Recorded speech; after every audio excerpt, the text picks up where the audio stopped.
think they're having a conversation, which is the first and foremost most important part, you know. And the way I see it, it's like brands are starting to have a new type of dialogue with the customer.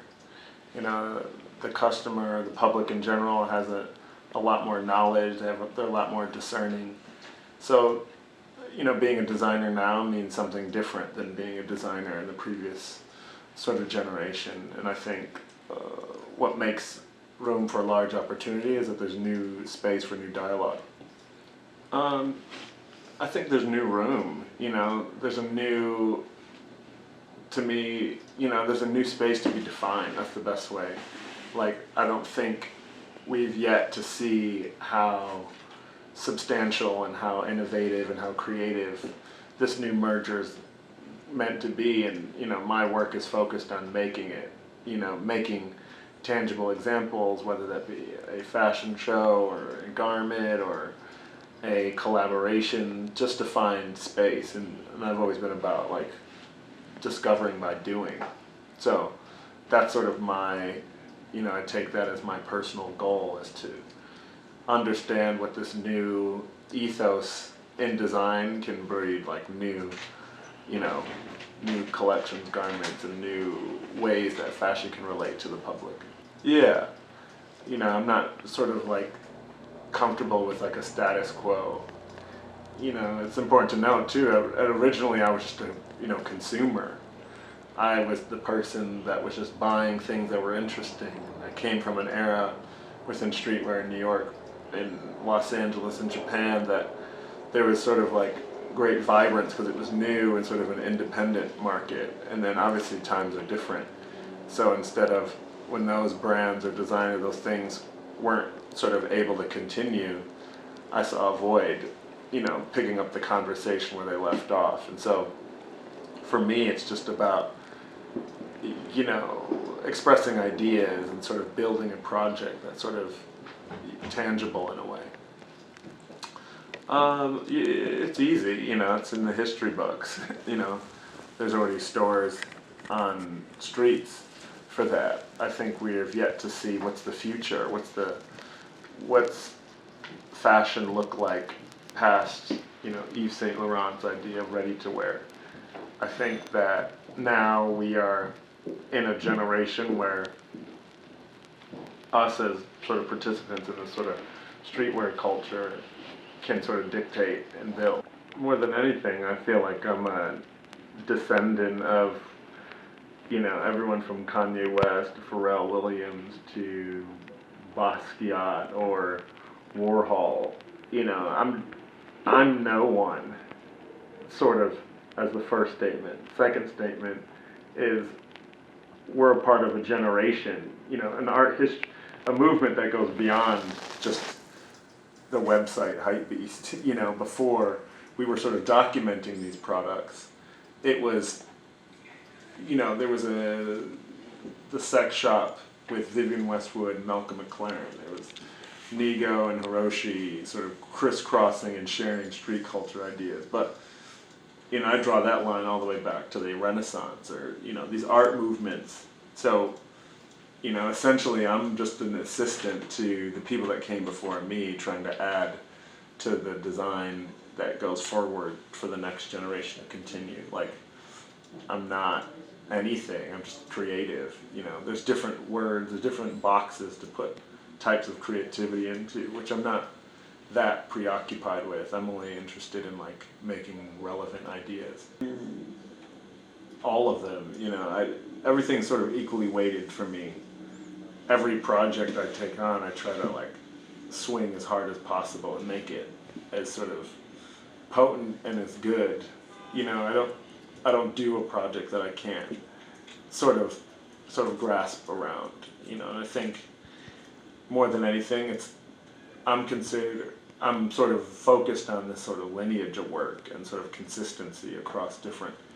That to me is more important than a particular project and what the resonance is on that. It's that if I did something in an album cover, a sneaker design, an in-store experience, or a temporary flyer on my Instagram, that everything sort of is rooted in some principle that's signature to my work. I think because, you know, it's like this shirt that I made that's behind me. It says like post-modern. It's this idea that if it's been done before, you want it sort of refreshed just enough for it to be engaging, to recognize it. And so what I've been doing, or sort of my own work, is sort of like making work, sort of just, you know, thinking freely, but then also analyzing that work to understand why it resonates. So then future work is based off of the analysis plus that creative spark, you know. And I'm about, for me, it has to have a rationale. You know, design is just design. It just sits on the table. But unless there's a rationale or a thought process behind it, then it, to me, is it valuable. So, you know, that's just how I think. It's a design. You know, the lectures they're sort of, you know, I've yet to work on sort of my first book, sort of the cataloging all the work or sort of expressing the ideas. So those lectures, those are sort of like systems to communicate an idea. And a lot of what I think is missing from our culture is discourse, whether it be critical, whether it be instructional, whether it be motivating, whether it be here's how to actually do this, just don't be a consumer. And, you know, those epiphanies I had for myself started the work. And my idea is if I'm sort of borrowing airtime, I'm also going to give back. And sort of, to me, it's only better if this sort of community of streetwear actually grows and is a foundation. So it's not me just a sort of lone ranger, sort of exploring ideas, having these sort of valuable experiences in the past, going out to sort of achieve something for myself that's not interesting to me. Yeah. The only thing interesting to me is my own body of work, and then working and being creative. But as you said, like, you know, like Hypebeast comments themselves are interesting. That sort of like culture.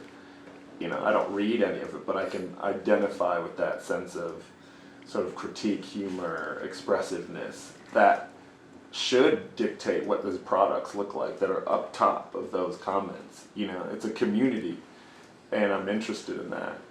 Mm-hmm. You know, like I said, I don't read them, but I can see an image and already know what the comments are. To me, that's a valuable design skill. Mm-hmm. And I could discount it, but I don't. I like it. I think it's our barometer, as if a t-shirt is worthy of being made or not, or if a sneaker is actually adding to the culture. You know, I want the larger fashion industry and ecosystem to not see us, you know, as this sort of like fly-by-night trend, this sort of hyper-consumer.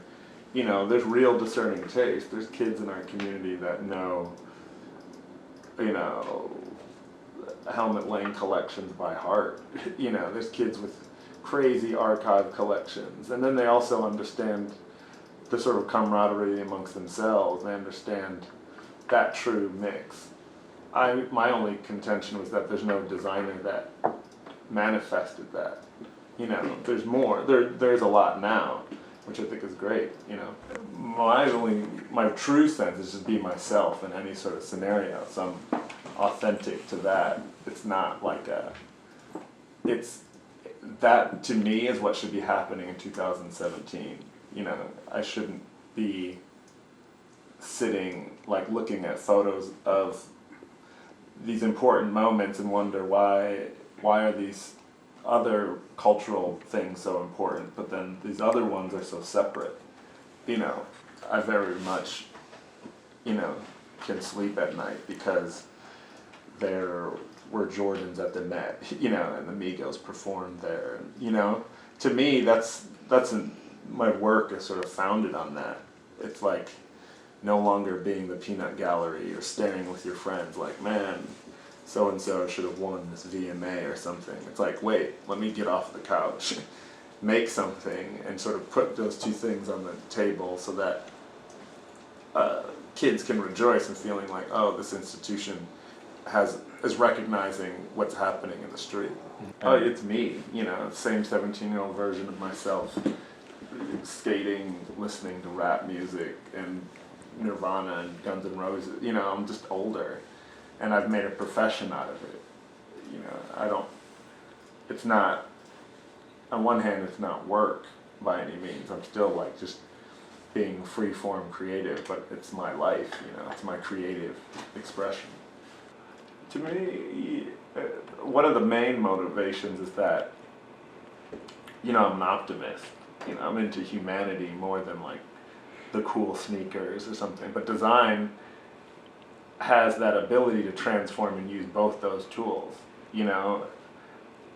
I sit around and I think, wait, like my interactions with people are not rooted in sort of prejudice against like race, age, color, religion, sexuality, but a lot of people feel that way, and my project embedded, like, I would say at the core is like humanity and education.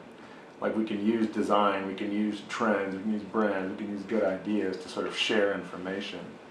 And so that's my main motivating factor, and I just use it as proof. Yeah, you can go to a job interview in a hoodie now.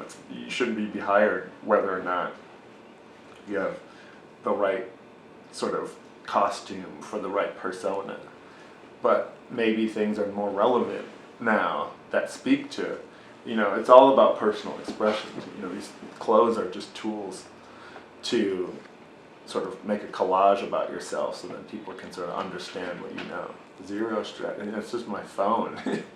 Like I've always made it a point to be friends with a varied group of people. That goes into like my optimism or whatever. And it's like,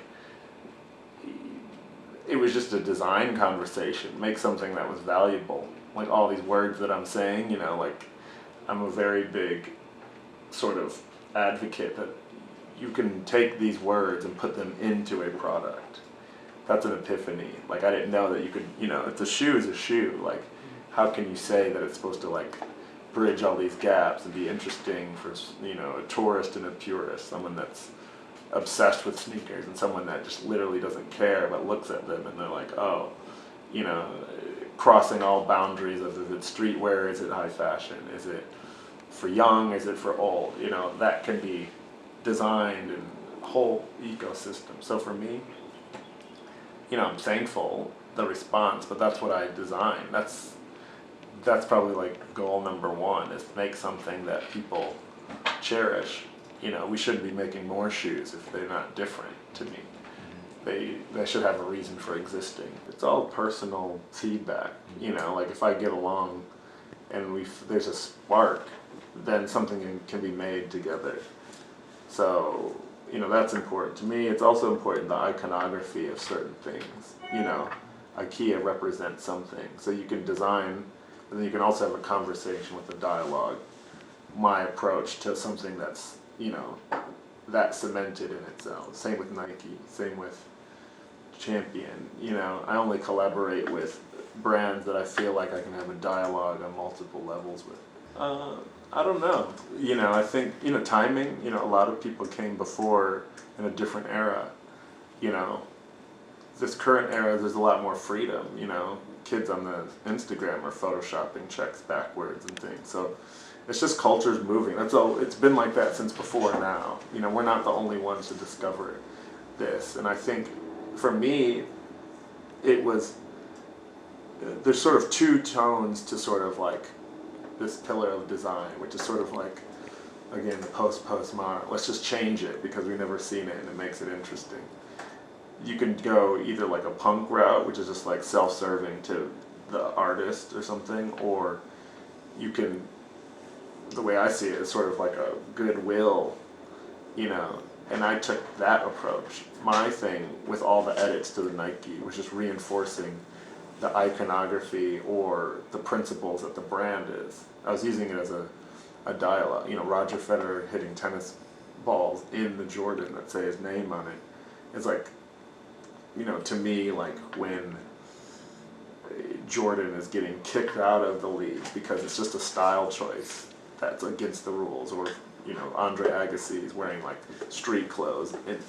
It's the fact you have to me it was like a conscious like, hey, I'm just turning the wheel back and forth, but the point is to underline Nike's innovation. What is important to that brand? Me as an outside designer, I can choose to exalt or put down, and the idea was to exalt it onto a level and find new space. So in the end, there wasn't any editing of my proposal, be it on the actual shoe or, you know, the off-campus concept.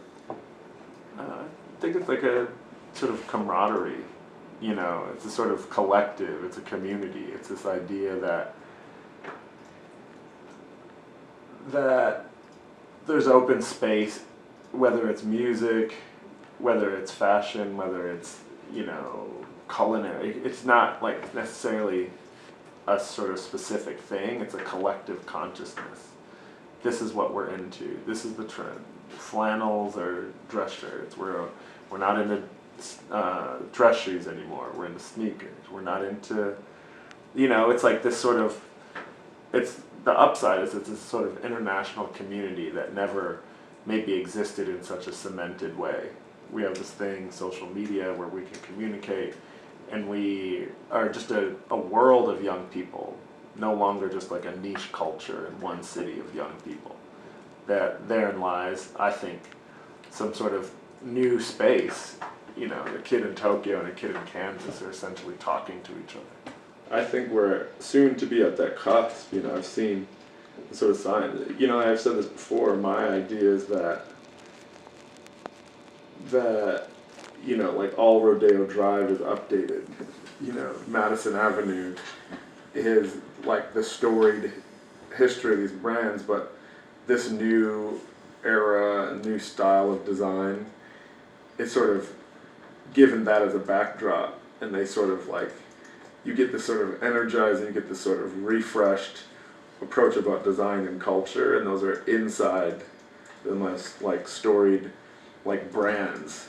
You know, that's what I think. I think we're a niche culture of designers, and I think we're also a new niche culture of artists. You know, and the more that we make collectively and sort of support and foster that, we're going to see great works of art, we're going to see great design, we're going to see great collections again, if that community is sort of fostered, and it's sort of one designer pushes another, one artist does an amazing show, you get this sort of like synergy. You know, my brain was like, of a whole, like 100% of like a pie chart, only like 15% is actual product, you know, or clothing. The rest of that, you know, 85%, it's like there's marketing, there's business, there's build out, there's pop-up shops, there's website design, there's digital, you know, there's culinary, there's furniture, there's, you know, all these other things that could serve that same ingenuity that we brought to t-shirts. You know, and that's more what I think is like, I think in the next 3, 4, 5 years that these like sort of like streetwear in quotes way of thinking about cell phones can give us a different type of cell phone. You know, I've been focused on this, that like streetwear might be an art movement that we just don't know. We might have just sort of like gave it the short end of the stick and called it, you know, a skate brand. And that's what my work is focused on. It's not necessarily limiting myself to this way of thinking in sort of having a dialogue with fashion and fashion history. It's like, how can it relate to how we can make different products across all realms? You know, I think like Uber is like a streetwear type idea, you know? To me, it's like, I often use streetwear as like a shorthand terminology for like being creative with limited to mean. Like almost ready-made means. Like that's how a lot of this culture way of got started. Like, give me a skateboard, watch me do these tricks. Skate culture, you know, that's taking something and kids sitting for hours on end, like learning how to flip the board in different ways or different types of grind or something like that. But in the same token, it's like, hey, we all love polo, we all love Nautica, we all love Tommy Hilfiger. We need to make our brand that's smaller. It's not about getting big. Let's make a logo, screen print on it, sell it. That's, it's like, hey, we're not going to look for a factory in China to make clothing. It's like, hey, let's buy this blank one, let's edit it. That's streetwear as the art movement. Then it's like Basquiat, paintings, but then also going around Soho and graffiti, Warhol, culture, an analysis on, the pop culture at the time, screen printing, Brillo box, high art. I think that the ethos of perhaps, I'm just projecting, but using it as an example, like, oh, Steve Jobs gives us the App Store. It's like, wait, we have the ability to use these apps to like call and give the location. Somebody synthesized and was like, wait, it's already here. Let me call this restaurant, or call this, hey, make a system to remove taxi drivers. That's that same sort of like, hey, we were born in the 90s, now it's the 2000s, we have the internet. We're using technology, packaging it up, and now all of a sudden kids say, I need an Uber, I don't need a taxi. That's not, that's why I use streetwear in quotes. It's not limited or degraded by this like sort of like youth obsession with a box logo t-shirt. It's a way of thinking. There's new roads to be made in that, and we're at the cusp of it. We're only like 5 years deep. 10 years, like the start to me, obviously the start is like way everyone can say, but I would say like, like Dogtown Z-Boys, like, hey, we have a shop, it's a skate shop, or, you can't discount all the steps that got us here. Nego developing bait to be a luxury brand, and Nom de Guerre, Prohibit, what was happening in New York, the list goes on, but that's my ambition, is to sort of project that in the next 10 years as something that's like, oh wow, he came from this school of thought, this is where he was, thinking, but now we have gallery shows and, XYZ, and there's these things that came from this sort of, same sort of ethos and culture. Somebody just take a pen and just draw the line 16 times and be like, oh. And then, to me, it's about confidence in the movement, and then it can go further. All right, I got a jet.